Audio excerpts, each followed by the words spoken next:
All right, here we go.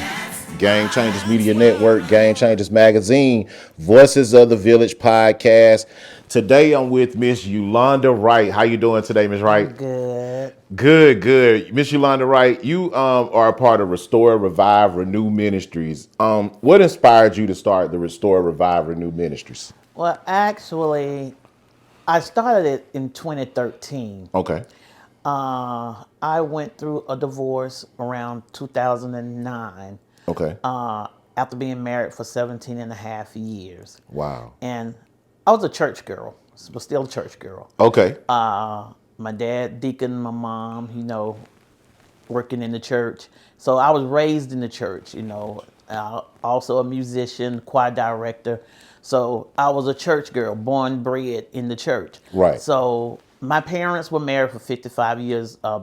By the time my mom passed away for 55 years. So I knew, what marriage life's supposed to look like. Right, right. But at 25 years old, I got married. I just thought everybody was good. I was naive, just thought everybody was good. Yes. I'm looking at everybody gonna be like your daddy. So I married without asking any questions, no background questions, nothing. Because he wasn't from the area. Right. And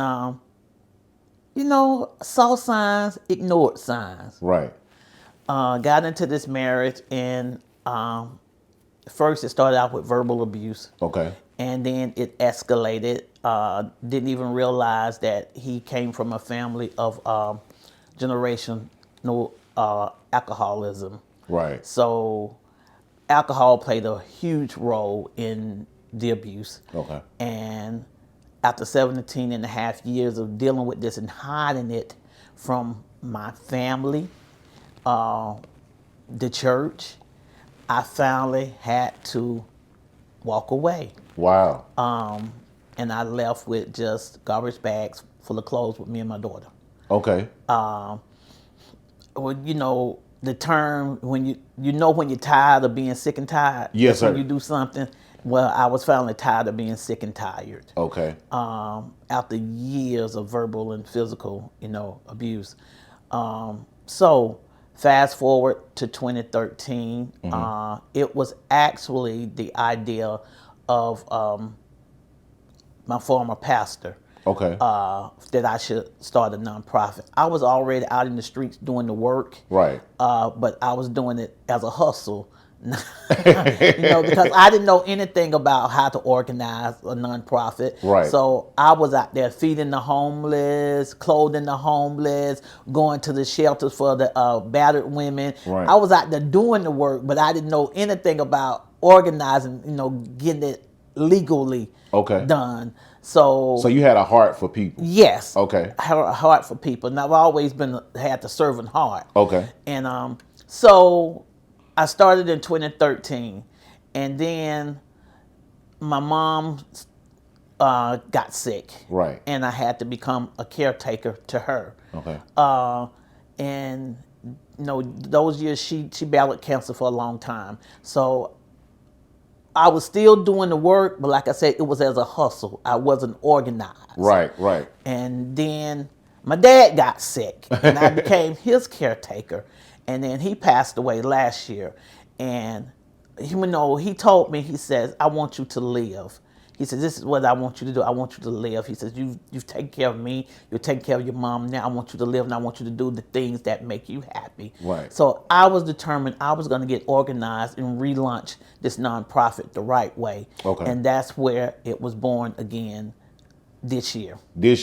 All right. So Restore, Revive, Renew started from your personal journey. My personal journey. Now, in that personal journey, and not to dig too deep, because we don't want to relive those scars, but in that personal journey, what was it? You said it wasn't a lack of a father. It wasn't a lack of not understanding the father, seeing a marriage. It was just more so of making the wrong choice. It was making the wrong choice. Like I said, being a church girl. Right. The church, one thing I can say is they sweep a lot of stuff up under the carpet. Correct. Yes. No, one thing I found out later in life, I wasn't the only one going through stuff like this at church, but everybody kept it a secret. So it's so many secrets, Right. in the church. They don't want you to talk about, your husband beating on you at home. Yes. Now, that you're supposed to keep that stuff quiet. Yes. You're supposed to come to church, act like everything is good, look like the good happy couple, and that's what we did. I would get up on Sunday morning, fight like heck, get in the vehicle, put makeup up under my eyes, come to church, direct the choir. He would go to church, be the armor bearer, play the happy couple, leave there, and go back to fighting. Wow. Woo. Nobody had a clue. Okay. So when it was all said and done, the question was, we thought y'all was the perfect couple because we played the role. Wow. Because that's what was expected of us.